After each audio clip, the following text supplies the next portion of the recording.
Hey, welcome back, everyone, to the Data Ideas podcast. This is Dustin, and I am joined this morning here for me, late afternoon for Abby, but by Abisola Oni, who has been kind enough to join us from Lagos, Nigeria. We were able to work out a time with the 7 hour difference between us. So thanks so much, Abby, for joining. Do you want to kind of just give a quick introduction to yourself? Sure. Thanks, Dustin. Thanks for having me. Hi, everyone. Abby here. Joining from Lagos, Nigeria, like Dustin said. I'm currently an analytics principal at Paystack, a fintech based out of Nigeria. We're helping like merchants get paid across the continent, the African continent. So yeah, that's a quick intro. I'm also a Tableau user group leader in Lagos, Nigeria, and I'm also a Tableau Visionary for 3 years running. Thank you. Awesome. Yeah, that's really cool. uh, and Tableau Visionary. Now that used to be Was that Tableau Zenmaster previously? Yeah, yeah. I used to be Zen Master.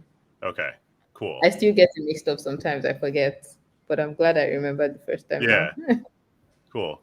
Yeah, and I just mentioned that because some listeners might have known Tableau Zenmaster. That's now Tableau Visionary, which is what Abby is. And you were the first in Africa, is that right? Yes, you're correct. Oh, Hopefully, we have more people. As we continue, as the community like continues to grow in Nigeria, and it won't just be me. Yeah. yeah. Well, we can talk a little bit later about kind of how you became a Tableau Visionary and what it looks like to become one. So hopefully others are inspired to do the same. Let's back up a little bit and talk about how you got interested in data and analytics. Could you kind Um, of talk about when you first got started with data analytics and what inspired you to step into it? sure, sure. So I mean, it wasn't like intentional for me. Right now, the way most people get into data is they know that they want to get into data, and they know that okay, I want to be a data analyst or yeah, or a data scientist. For me, it wasn't intentional. I had been working because I studied engineering in university, so I'd been working like as a procurement officer at a shipping company. Um, and I think when you have Nigerian parents and you study something like engineering, they want you to like work as an engineer. Nigerian parents are like known for wanting their children to be engineers or doctors or lawyers or accountants, those kind of professions. So I had been working at this shipping company in procurement, and I guess my parents didn't really like. There was just the constant. Maybe you should try out this engineering thing. So I left my job. I resigned. Which now that I think about it, I don't know why I did because I left a paying job to go work as an engineer where I wasn't getting paid for a year. Oh, wow. So yeah, so I didn't even do it like in Lagos. I had to travel to another state in Nigeria. So I was there for about 6 months. I was working at a power generation plant with like gas turbines and all these things, wearing overalls and hard hats and boots. But after a while, I just realized like this life is not for me. I'm not cut out for this. So thankfully, I came back. One of the times I came back home to Lagos for like Christmas holidays, I met like a classmate who said that his company was hiring, and I was like, okay, what's the role? I don't even think I know the role, but part of what I was supposed to do for like the interview stage was to come and talk about Tableau. I had no idea what it was. I didn't even know what was data analytics. Right. Yeah. Yeah. So so I had to like go to the internet, put together like a deck of some sort of presentation, and I presented it. I crossed the first stage and I crossed the second one, and I guess I was able to convince them that I knew what I was saying. Right. So interestingly, that company is a Tableau partner or was, I don't know. So what they were doing was Tableau partners like help Tableau find new customers, right? So they're reselling Tableau implementation and all those things. So that's what I came to do at the company. Like I came to lead that. So my first few months were interesting. I remember like I had to rebuild a dashboard that I think my manager, my boss gave me a dashboard and told me to build it. It was a gauge, a donut chart, and I didn't know how to do it, obviously, because I'd never used this software before. So and the environment was like self-starting. Most like, I just had to like go to YouTube, right? Thankfully, and shout out to the community, right? Because Right. there was content for ages. I was watching YouTube videos in the forums. I was able to figure it out. It took me about a week.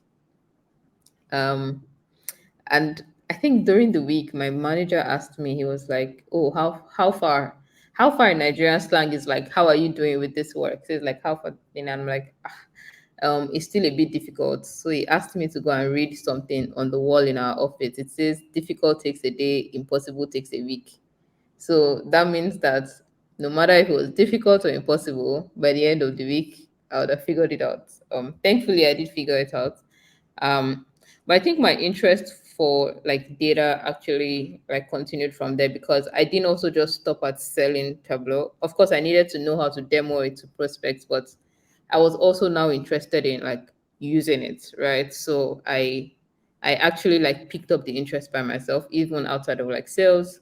And I started to like learn. I participated in community projects, Makeover Monday, did that for 6 months every day. I was able to build like a Tableau public profile. Then I moved into like an analyst role in a different company and then another data role. And yeah, that's how the journey has continued. So that's why I say it wasn't intentional. Like I didn't say I want to become a data analyst. Yeah. I love that story, and there's so much to unpack there. I was taking some notes because I wanted to make sure we revisit some things that you mentioned, but I can relate to stumbling into Tableau, and not knowing. I had never heard of it Yeah. when I was first introduced to it about 10 years ago, and it kind of changed my life. And I started just doing simple stuff in there and then kind of getting it exposed in the community, and attending user group meetings and stuff like that. And it just built over time. But I like your story because, so you had this job that you were going for and you had to know Tableau and you put together a presentation Yeah. to kind of demonstrate some expertise. And I think that's really cool because and inspiring to folks that are going after jobs right now, and that you don't have to be perfect at something. You don't have to have all this experience to um you know demonstrate that you have some ability. I mean, you can learn things pretty quickly, Yeah. right? Which you kind of learned just enough. You went for it, and then you were able to create a presentation that folks liked, and you got the job, right? Yeah. Yeah. Honestly, like you don't even know. I think that's why I tell people like just start applying, right? Right. It's when you start applying, of course you need to like get also because now things have changed a lot. Data is not what it was like 5 years ago. So just have a bit of experience, know a few things. Then I didn't even know what was SQL, right? I didn't know what was SQL. Right now, if somebody's trying to apply for a role, I'll definitely tell you to have an understanding of SQL, even if it's the basics. Because I mean, things have really, really changed, right? Compared to like what it was back then. But Yep. don't wait for someone to give you permission to apply for a job, right? Totally. Just apply. Like Right. it's a numbers game as well, right? So it's until you apply. By the time you apply to maybe 50 roles and you don't get any callbacks, then you know that okay, maybe my interview is never getting my CV is not getting me through the first stage, or I didn't showcase my portfolio well or showcase my skills well, right? So if you change your CV, update it, make a few changes, and then you continue, like maybe you get through the first stage or the second stage. By the time you're like having those conversations, you begin to know where are you lacking, how do you get better, right? But you definitely have to put yourself out there. You must put yourself out there. Yeah, I totally agree. And another thing that I think you mentioned in your story was that you participated in at least one data challenge. Kind of Makeover Monday is to me, it's kind of a challenge. The challenge space has kind of evolved a little bit, but you put your work out there, and you probably got feedback along the way on it. Did that Yeah. help make you better, do you think? Honestly, I think that's the one thing that made me better. Right. I remember I spoke in my first Tableau community event. It was a Fringe festival. And what I spoke about was like having to do Makeover Monday, like every day for 6 months. It was a really painful process, honestly, like because of course I had a full-time job and then I think the data sets came out on like Thursday or something. So I had to like spend my weekend doing it. But um it's it gave me so much benefits, right? Because like that's how you get better. That's how you see what other people are doing. That's how you know. And the good thing about Tableau is, for example, is you can download like an existing workbook that someone has posted on Tableau Public, right? You can reverse engineer it, see how they got to like certain things, right? Of course, like you can't take someone's work without crediting them. That's very important. You must credit them, but you don't even need to redo what they've done. But just walking the steps back will help you understand how they were thinking. Like, how did they do this? And for me, that's like one of the best ways to learn. And thankfully, Makeover Monday is back now. There's also like Sarah's project. There's Workout Wednesday. Yeah, there are a lot of like other community challenges, but they're so important if you want to like improve. Yeah, for sure. I that's really good advice, I think, for folks that are maybe they're just getting started or, are kind of feeling okay, so about their skills. I think pushing yourself to do things like that, um, it's going to make you better, especially if you make a process out of it like you did. You were doing it every week for 6 months, I think you said. If you commit to doing it on a regular cadence for a period of time, and you put yourself out there, you get the feedback. Getting feedback from others is, I agree, it's the same. That's probably the one thing that let me get incrementally better over time. It's painful, and Yeah, it doesn't always feel great to get that feedback, but it does make you better. And the other thing is you build your network along the way too. I think most of the people that I've gotten feedback from, done projects with, did review sessions with on my Tableau work, uh, there's something about it where you get their feedback, you implement it, you come back, and then you really, everyone likes what you did. And it's like, it builds kind of yeah, this camaraderie too. And you build your network along the way from my experience. yeah. Honestly, I remember last year was my first time meeting. So I had made friends online over Yeah. the past 3 years. And last year I went to Cincinnati. So I got to hang out with like a couple of other Tableau folks, Adam, Kevin Flelage, Autumn, Jennifer. Um, it was so nice to meet people that I've interacted with, that either their content online or whatever has helped me. Right. So definitely like you can build networks that way. And I mean, and it's not all just data. You can just chat about different things and just like live life. Yeah, that's awesome. No, I totally agree. I love the experience of meeting with other folks in the community. And I think, Yeah. you can do that at large conferences, but you can also do it on a smaller scale in your own community. And for example, Abby leads the Tableau community in Lagos. I've been part of a Tableau community here in Milwaukee for some time, and those experiences are just another thing that are free. Yeah. And you commit to doing it over time, and you'll be surprised, maybe where you land in a few years. I think just thinking about your journey, I mean, you went from that first presentation deck, and then I think you said it was a donut chart that you were asked to Yeah. create. Yeah, and those are a little bit tricky in Tableau, right? Yeah. Yes. They're not Um, straightforward at all. what's that? Donut chats are not straightforward. Yeah, they're not, right? Yeah. I know that. You can't just pick it and show me and it would appear. Right. Yeah. Yeah. Yeah, I know when I've done a few of them, then I'll get good at it for a little bit, and then like 6 months later, when I have to do another one, I'll find myself going back to YouTube again. Yeah. Yeah. um, cool, but so what I like about your story is that you look at where you're at now, and your Tableau Visionary, and look where you started. And I think to your point earlier, folks get so intimidated by some of these job postings or skills or whatever, and it's you can start small and get better over time. And over time you probably will accomplish way more than you thought you would. Yeah. Honestly, like even I'm still intimidated every day because people do like amazing stuff, Right. right? Yeah. Like, yeah, there's so much amazing things that people get to do with Tableau, and I'm just like, wow, how do people do that? Right. Um, like next year, I actually want to get better. I want to like do better, maybe just trying some of these challenges again because you, Yeah. of course, when you don't use Tableau creatively so much, you get rusty on some things, right? And if you're building like stuff for like business users, you don't get to do any, you barely do those exciting things. You're really optimizing for functionality, right?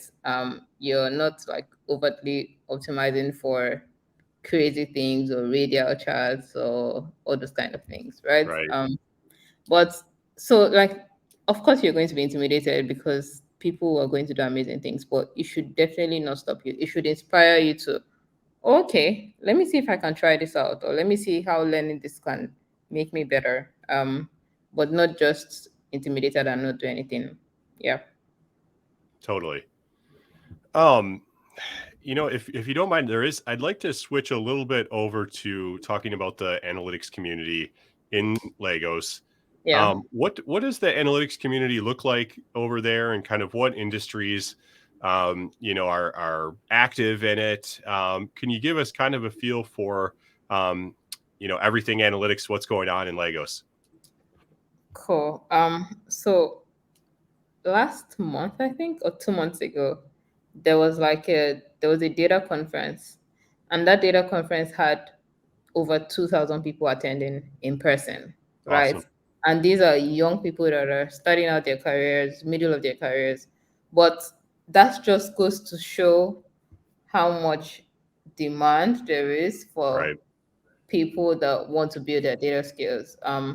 I remember when I started 5 years ago, I used to feel so weird that I was chatting online to, and this might feel like a weird thing to say, but I was chatting online to people that were thousands of miles away from me, Right. right? Because I just felt like there was really nobody close to me that could relate. Yep. And that's part of what led me to like starting a community here. Because I just wanted to have people that looked like me that were doing these kind of things or using Tableau, right? Sure.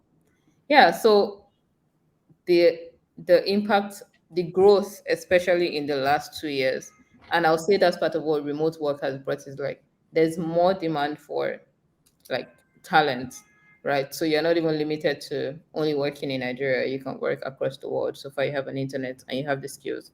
So the way people moved into like software engineering like 8 to 10 years ago is how people are moving into like data in the last 2 to 3 years in Nigeria. So it's explosive and it's across all type of companies, banks, startups, retail, tech, everything across, yeah, across board. Very cool. Yeah. And you work in the fintech space, Yes. correct? Yep. Yep. I'm working in Okay. fintech. Cool. Um, that's awesome. You mentioned that there were 2,000 folks or so at a conference that was just hosted in Yeah. Lagos. What was the name of the conference? DataFest. DataFest. Yeah. Okay, cool. DataFest Africa, I believe. DataFest Yeah. Africa. Yeah.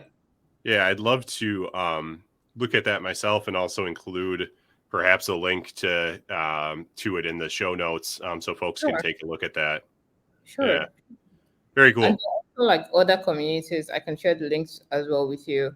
So if like people in Nigeria listening that want to join, yeah, we can include it Yeah, in. for sure. Absolutely. Yeah, please do. And I will add all of those to the show notes, and would encourage folks, if you're listening to this while you're driving, or whether you're, working out or something and listening on your headphones, definitely take a look at the links that I'm going to put in the notes on whatever podcast platform you're listening on. I'll also post it on my YouTube channel. So do take a look at those after the fact. We'll have lots of good information down there.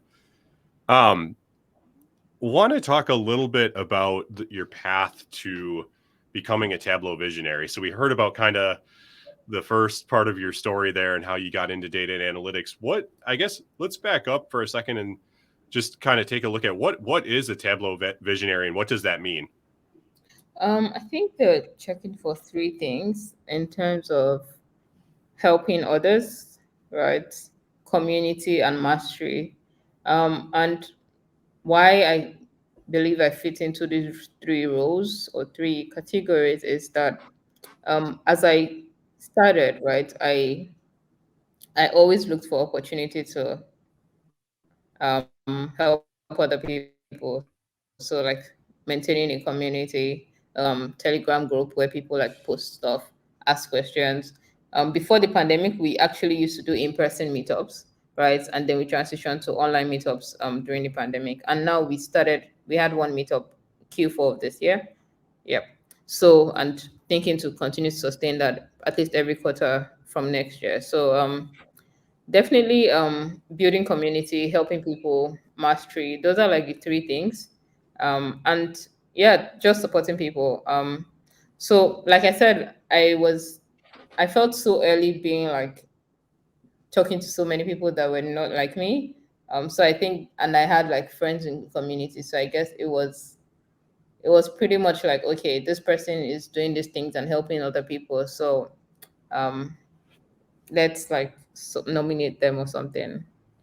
um yeah, so it's not like a, I believe like if you show um expressions across these three categories, mastery, community, and one more thing I don't remember, um like it can be your path to becoming a visionary. But I also don't think that it should be something to aim for. It's a great thing to be, it comes with a lot of responsibility as well, because I definitely feel like I have to, like it's something I'm thinking about every time, like, okay, Right. how do I support people, how do I help people? About 3 weeks ago we started like a smaller form of the community at a university in Nigeria. I had met a student at DataFest, right, who we kept in contact, and he told me, okay, um he would like to start up a Tableau community at his university, right? Cool. Yeah. So, of course, like I was excited, happy to support. So, gave him everything he needed. We had calls, supported him to having the first one. They've had the second one, supporting them with resources, joining remotely to speak to them because the university is not in Lagos. It's like outside my state where I live. But those are the kind of things. And then I'm thinking, so how can we get this to like other universities across like Nigeria, right? Organizing boot camps. I've organized like a boot camp from the university where I graduated, right, for some of their students. It was like a 1 week thing. I got other Tableau community leaders to have sessions every day. And great benefits, great feedback. So that's like kind of the responsibility that comes with being a visionary, just making sure like you're supporting people and helping people. And since this is something that I was already doing before I became a visionary, it's pretty much easy for me to like maintain to still do that. Yeah. Cool. That's awesome. What's you mentioned that maybe it's not something to set out just specifically to, say, oh, okay, I want to, I have this goal of being a Tableau visionary. Are there things, if you want to, kind of be a leader in the Tableau space, or maybe, be an ambassador or whatever, what are there things that you think folks should try to be thinking about doing? Um, yeah, go ahead. Um, I think it's definitely community. And community is multiple things, right? It's being there for people, being there to guide people with their journeys, being available. Of course, like also being respectful of your time and your own capacity and your limits, right? But those are the major things, right? It's once you have the heart of the community, which is like the one thing about Tableau, like everyone in the community is so welcome, so Yeah, welcoming, for sure. right? Agreed. They, Yeah. yeah, people are happy to support you and help you. So I think like that's the first step. Just like make sure you're helping people, participate in like maybe user groups or meetups or things like that. I guess over time you would become like familiar with other people, and from there, yeah. And I mean, participating in those challenges as well would help you because like you can share your work online, people can look at it, they can see your growth over time. Yeah, the people I know when I started like the community in Lagos, we visualize. I remember like people that when we started, I remember the first VZs and stuff, but there are people from that group now that are Tableau ambassadors, right? Wow, that's They've so won cool. yeah, they've won Biz of the Days multiple times. And it just brings me joy. Like they've gotten jobs out of Nigeria and left Nigeria, do you get so at great companies. So yeah, Yeah, those that's it. Really things interesting that you say are that. There's something that I they're really nice like to about. see. Oh, I'm sorry, it cut up for just a second. You were saying something. I think I Did missed you just the get last me? thing you said, Abby. Okay, I was saying, oh, it's nice to see like all that growth from people that have been part of the community here. Right. Yeah, for sure. I think, one of my favorite things about Tableau is when someone is first getting started with it or first exposed to the capabilities of it, they're whether they're a kind of a data person or not, there always universally seems to be this like excitement, and this kind of, twinkle in their eye of what's possible, and then sometimes you see those folks really take off with it and do amazing things with it, and it does amazing things for their career as well as their company. And it's just one of these things that's just a total win-win. And I really love that about it. Yeah, yeah, same here. Yeah, very cool. So one thing that I always like to ask folks about that join the podcast is kind of some of their favorite use cases for data and analytics. In your case, could be for Tableau or some of the use cases that you see others using Tableau for. You mentioned something I really liked on your LinkedIn profile that I read was you said that you're excited about the impact of data strategy and building communities to drive social change. What are some of your favorite ways that you see data being used in that way? Um, that reminds me, I wrote that thing like probably 6 years ago. Ah, But I remember why I wrote it because when I talk about social change, because I have an NGO in Nigeria that's focused on raising scoliosis awareness. Scoliosis is a curvature in the spine. And when I started, it was so difficult to find data about anything. Like, right. yeah, because it's also not a compared to like cases maybe like cancer, it's not so popular, right? But I couldn't find data anywhere in related to scoliosis in Nigeria. So in my Yep. mind, I'm like, how can we use data to support our mission at Beyond the Curved Spine, right? And even up till now, it's still so difficult, right? But I mean, now we have a community and a group. That's another community again of people that we know that have scoliosis, and we have conversation and all those things. But when it comes to actually the hard data, we don't have that. Which I think like for me, it's like that's an opportunity for us to use data to drive social change. Um, Generally in Nigeria, we have like a data problem. Like there's no accessibility, right? I think one of the government's parastatals or whatever is, I don't remember the name right now, but it's not so accessible, right? So for me, there's a lot that data can do to help the government, right, to drive change, but the government also has to be ready to welcome that change, Sure. right? Yeah. So in my mind, it's even less about the companies because, of course, the companies are going to use data, organizations are going to use data. They need to, it's going to affect their bottom line, right, and profits, right? Right. But what about governments? How can they actually lean into data to see what people are saying and make like the country better? Yeah, for sure. What's on the company side of things, what are some of is there a use case or two that you've seen either yourself that you've put together or that you've seen presented in one of your groups or heard of, that stands out as kind of a favorite or interesting?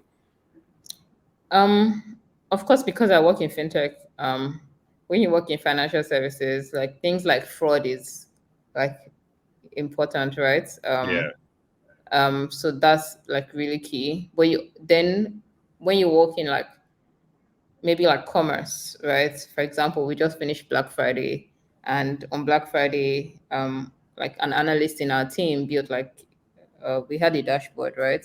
Where like the entire company was, because we had made like projections on this is how much we're going to do and Right. all of, but it was nice to see that active, like that active growth, like seeing how the numbers were changing throughout the day. Because when you look at a company like Shopify, right, they have this entire Yeah. Black Friday, Cyber Monday view that they share publicly, and every year the number keeps getting, like it keeps growing at a Sure. ridiculous rate, right?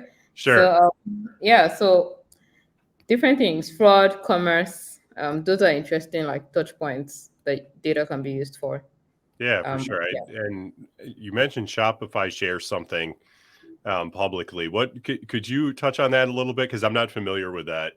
Oh, okay. So every Black Friday, right?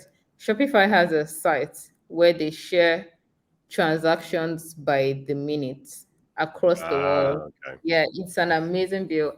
I don't think it's still live right now, but if you search Shopify Black Friday, um, I'm gonna try and find it, right? But you can see like how transactions are going, and then there's also like a globe view, so you can see transactions through the world, like between countries, right?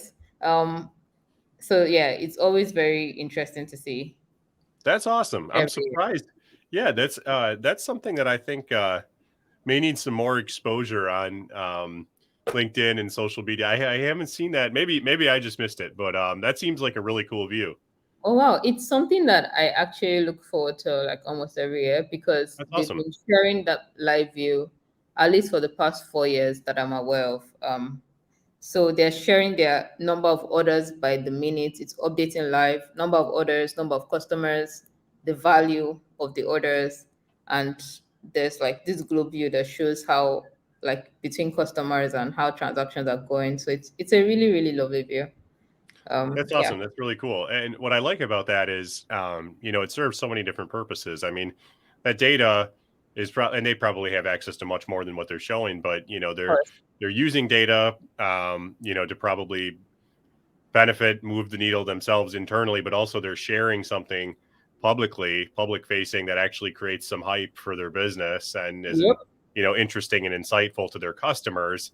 Yeah. And I'm sure they also have customer facing views for those that use Shopify to run their store. And so that's something that I always encourage companies to think about is like, how can we want to create analytics to look at things internally and, make seize opportunities with our business. But also, what can you do that's customer facing or public facing even? And there's a lot of opportunity there oftentimes. And usually Yeah. that's an avenue that's not always tapped or thought about. So I really love that. I think that's very inspiring. Yes. Yes. I absolutely agree. I agree. Very cool. Yeah. That's awesome. Thanks for sharing that. Oh, What do you think? What do you think those of us in the field can do to kind of better promote the value of analytics? You're Tableau Visionary, constantly helping folks. You're leading a analytics community, attending conferences. What do you think that folks can do to kind of help people, even if it's at a small scale yeah. within their companies or in their local community? What can folks do to help better promote the value of analytics and how it can drive, be it social change or change within a company? Um, I think for me, right, or like based on my experiences, especially like when you're within an organization and you're trying to maybe drive things like self-service, right? You want to make sure that whatever you're introducing actually eases the life of people. Like you're not making them move on to a new tool Right. for the sake of that, but you need to help people see the value and try as much as possible to include it in their flow that it already exists, right? Because change management is painful, very, very painful. So trying to include it in their flow, so and helping people see the value, like, okay, this is the reason why this dashboard or this process is important, right? This is why it Right. will help you. Um, and I think like finding a way to communicate it that is not that is empathetic, right? And shows that you actually understand, right? And you are really trying to help, not because you want to showcase something that is shiny and bright and nice. That's like my one thing when I think about it within companies or organizations. What else? What else? I think that's like the one thing that really comes to mind. Just ensure your initiatives are within the flow of your users, support them, encourage them, let them understand why it's important. The why is always important. If you're able to communicate the why, then it's easier to manage the friction. Yeah, I completely agree. I really like how you explain that. I have told folks, then they're usually surprised to hear this, that what's kept me up at night, when I've led analytics initiatives, is not the technical work. It's really the change management. And how am I going to sell the value in what we're doing, or influence others, or get buy-in from others. And I like what you said, that you have to really care, and have empathy, for those that are impacted by the project or part of it.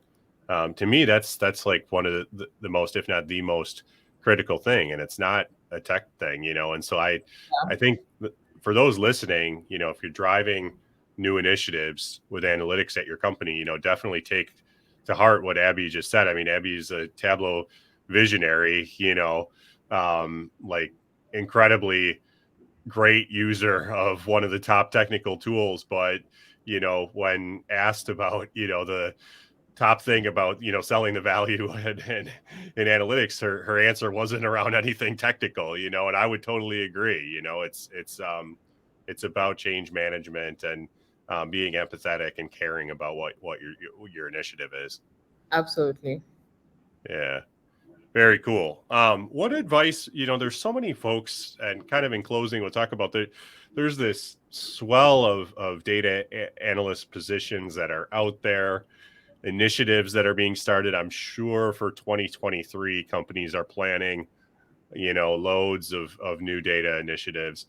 On the other side of things, you have lots of folks that are entering the field, thinking about entering the field, maybe doing anywhere from a degree program to an online boot camp or whatever.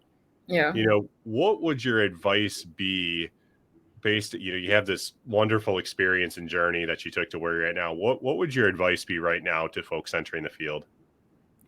Um, I think it's two things. Is first of all is you want to get into data, right? And the end goal is you want someone to hire you, right? If I want to hire somebody, I would need to, because it's analytics, and depending if it's like data engineering, I don't know how you can create a data engineering portfolio, but I guess being great at scripting, right? Python or SQL is like very important, right?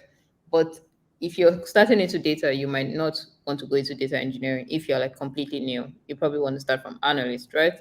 So you should definitely know how to use SQL. That's like key. And I would say pick one visualization tool. Of course, I'll recommend Tableau.